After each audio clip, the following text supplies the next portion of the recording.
ರಾಜ್ಯ ಕಾಂಗ್ರೆಸ್ನಲ್ಲಿ ಸಿಎಂ ಕುರ್ಚಿ ಸಂಘರ್ಷ ಮುಂದುವರೆದಿದೆ. ಇದರ ನಡುವೆ ಸಿಎಂ ಡಿಕೆ ಶಿವಕುಮಾರ್ ಬೆಂಬಲಿಗರು ಮುಂದಿನ ಸಿಎಂ ಡಿಕೆ ಅಂತ ಘೋಷಣೆ ಮಾಡಿದ್ದಾರೆ.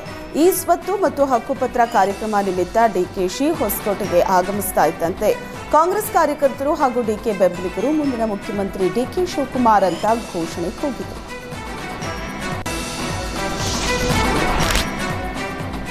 ಕಾಂಗ್ರೆಸ್ ಮಾತ್ರವಲ್ಲದೆ ಬಿಜೆಪಿಯಲ್ಲೂ ಮುಂದಿನ ಸಿಎಂ ಘೋಷಣೆ ಕೂಗು ಕೇಳಿ ಬರ್ತಿದೆ. ಗಂಗಾವತಿಯಲ್ಲಿ ನಡೆದ ಸಂಘಟನಾತ್ಮಕ ಸಭೆಯಲ್ಲಿ ಮುಂದಿನ ಸಿಎಂ ವಿಜಯೇಂದ್ರ ಅಂತ ಘೋಷಣೆ ಕೂಗಲಾಗಿದೆ.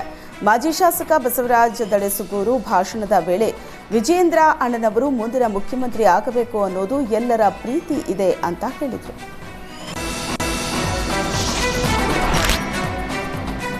ತುಮಕೂರು ಜಿಲ್ಲೆಯ ಪಾವಗಡ ತಾಲೂಕಿಗೆ ಇಂದು ಸಿಎಂ ಸಿದ್ದರಾಮಯ್ಯ ಭೇಟಿ ನೀಡಲಿದ್ದಾರೆ. ತುಂಗಭದ್ರಾ ಜಲಾಶಯದಿಂದ ಪಾವಗಡ ತಾಲೂಕಿಗೆ ಕುಡಿಯೋ ನೀರು ಪೂರೈಸುವ ಯೋಜನೆಯನ್ನ ಸಿಎಂ ಉದ್ಘಾಟಿಸಲಿದ್ದಾರೆ. ಇದೇ ವೇಳೆ ಬಹುಗ್ರಾಮ ಕುಡಿಯೋ ನೀರು ಯೋಜನೆಗೂ ಚಾಲನೆ ನೀಡಲಿದ್ದಾರೆ. ಕಾರ್ಯಕ್ರಮದಲ್ಲಿ 2250 ಮೆಗಾವ್ಯಾಟ್ ಸೋಲಾರ್ ಪ್ಲಾಂಟ್ ನಿರ್ಮಾಣದ ಘೋಷಣೆಯಾಗಲಿದೆ. ಅಲ್ಲದೆ ಸುಮಾರು 716 ಕೋಟಿ ರೂಪಾಯಿಗಳ ಮೌಲ್ಯದ ವಿವಿಧ ಅಭಿವೃದ್ಧಿ ಕಾಮಗಾರಿಗಳ ಉದ್ಘಾಟನೆ ಹಾಗೂ ಶಂಕುಸ್ಥಾಪನೆ ನೆರವೇರಲಿದೆ.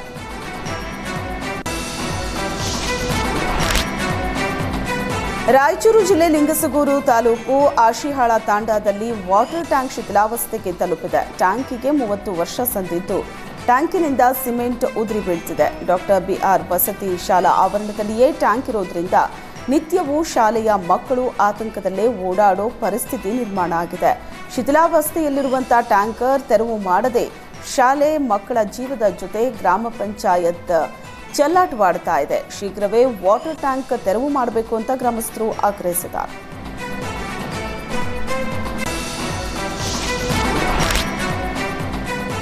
ಧರ್ಮಸ್ಥಳ ಕೇಸ್ ವಿಚಾರಣೆಗೆ ಎಸ್ಐಟಿ ತಂಡ ರಚನೆ ಮಾಡಿದ್ದಕ್ಕೆ ಶಾಸಕ ಅಶ್ವಥ್ ನಾರಾಯಣ್ ತೀವ್ರ ವಿರೋಧ ವ್ಯಕ್ತಪಡಿಸಿದ್ದಾರೆ. ಇದ್ದಕ್ಕಿದ್ದಂತೆ ಧರ್ಮಸ್ಥಳದ ಮೇಲೆ ಆಪಾದನೆಗಳು ಬರ್ತಿದೆ. ಪವಿತ್ರವಾದ ಕೇಂದ್ರದ ಮೇಲೆ ಆಪಾದನೆ ಬರ್ತಿರೋದು ದುರದೃಷ್ಟ ಸಂಗತಿ. ದುರುದ್ದೇಶನೋ ಅಥವಾ ಸದುದ್ದೇಶನೋ ಏನು ಅಂತ ನಮಗೂ ಗೊತ್ತಿಲ್ಲ. ಆದರೆ ಪುಣ್ಯಕ್ಷೇತ್ರದ ಮೇಲೆ ರಾತ್ರೋರಾತ್ರಿ ವ್ಯವಸ್ಥಿತವಾಗಿ ಪಿತೂರಿ ಮಾಡ್ತಿದ್ದಾರಾ ಅನ್ನೋ ಅನುಮಾನ ಕಾಡ್ತಿದೆ. ಇಲ್ಲಿ ವಿಚಾರಣೆ ಪ್ರಶ್ನಾತೀತವಾಗಿರಬೇಕಾದ್ರೆ ಸರ್ಕಾರ ಎಸ್ಐಟಿ ರಚನೆ ಮಾಡಿರೋದು ಖಂಡನೀಯ ಎಂದರು.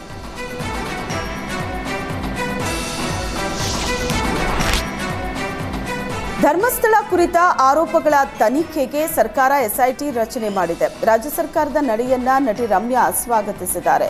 ಈ ತಂಡದಲ್ಲಿರುವ ಎಲ್ಲರೂ ದಕ್ಷ ಅಧಿಕಾರಿಗಳಾಗಿದ್ದಾರೆ. ಅವರೆಲ್ಲರಿಗೂ ತನಿಖೆ ಮಾಡಲು ಫ್ರೀ ಹ್ಯಾಂಡ್ ನೀಡಲಾಗುತ್ತೆ ಅನ್ನೋ ನಂಬಿಕೆ ನನಗಿದೆ ಅಂತ ಸೋಷಿಯಲ್ ಮೀಡಿಯಾದಲ್ಲಿ ನಟಿ ರಮ್ಯಾ ಪೋಸ್ಟ್ ಮಾಡಿ ಎಸ್ಐಟಿ ರಚನೆ ಮಾಡಿದ್ದನ್ನು ಸ್ವಾಗತಿಸಿದ್ದಾರೆ.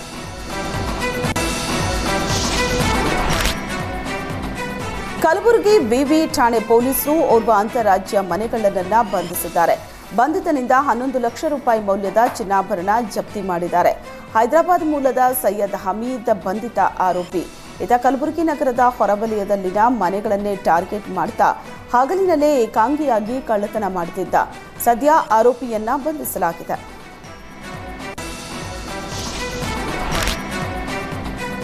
ದಾಂಡೇಲಿಯಿಂದ ಹಳಿಯಾಳದತ್ತ ಸಾಗೋ ರಸ್ತೆಯಲ್ಲಿ ನೂರಾರು ಗುಂಡಿಗಳು ಬಿದ್ದಿದ್ದು ವಾಹನ ಸವಾರರು ಜೀವ ಕೈಯಲ್ಲಿ ಹಿಡಿದು ಪ್ರಯಾಣಿಸುವಂತಾಗಿದೆ.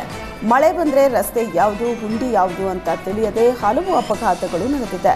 ಸುಮಾರು 4 ರಿಂದ 5 ಕಿಲೋಮೀಟರ್ ರಸ್ತೆಯನ್ನ ಕ್ರಮಿಸೋದಕ್ಕೆ ವಾಹನ ಸವಾರರು ಪರದಾಡುವಂತಾಗಿದೆ.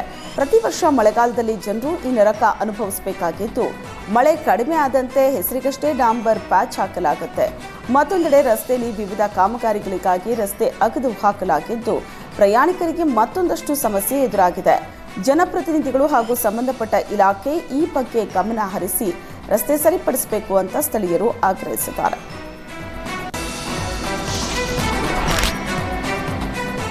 ರಕ್ತದಾನ ಮಾಡಿ ಉಚಿತವಾಗಿ ಹೆಲ್ಮೆಟ್ ಪಡ್ಕೊಂಡು ಹೋಗಿ ಹೀಗೊಂದು ಆಫರ್ ನೀಡೋ ಮೂಲಕ ರಕ್ತದಾನಕ್ಕೆ ಪ್ರೇರಣೆ ನೀಡೋ ಕೆಲಸವನ್ನ ಮಾಡಲಾಗ್ತಾ ಇದೆ. ಬಳ್ಳಾರಿಯ ರಾಮರಾಜು ಫೌಂಡೇಶನ್ ವತಿಯಿಂದ 3ನೇ ಬಾರಿ ರಕ್ತದಾನ ಶಿಬಿರವನ್ನ ಹಮ್ಮಿಕೊಳ್ಳಲಾಗಿದೆ. ಮಾಜಿ ಸಚಿವ ನಾಗೇಂದ್ರ ಅವರು ರಕ್ತದಾನ ಶಿಬಿರಕ್ಕೆ ಚಾಲನೆ ನೀಡಿದರು. ರಕ್ತದಾನ ಮಹಾದಾನ ಅನ್ನೋ ಮಾತಿನಂತೆ ಪ್ರತಿಯೊಬ್ಬರು ರಕ್ತದಾನ ಮಾಡಿದ್ರೆ ಮತ್ತೊಬ್ಬರ ಜೀವ ಉಳಿಸೋ ಸತ್ಕಾರ್ಯವಾಗುತ್ತೆ. ಇದರ ಜೊತೆಗೆ ರಕ್ತ ನೀಡಿದ ವ್ಯಕ್ತಿಗಳು ಕೂಡ ಆರೋಗ್ಯವಾಗಿರ್ತಾರೆ. ಕೊರೋನಾ ಬಳಿಕ ರಕ್ತದಾನಿಗಳ ಸಂಖ್ಯೆ ಕಡಿಮೆ ಆಗಿದೆ ಅನ್ನೋ ಮಾತಿದೆ. ಆದರೆ ಈ ರೀತಿ ಶಿಬಿರದಲ್ಲಿ ರಕ್ತದಾನ ಮಾಡೋದಕ್ಕೆ ಪ್ರೇರಣೆಯಾಗಲಿ ಅಂತ ಹೆಲ್ಮೆಟ್ ನೀಡೋದಾಗಿ ಫೌಂಡೇಶನ್ ಸದಸ್ಯರು ತಿಳಿಸಿದ್ದಾರೆ.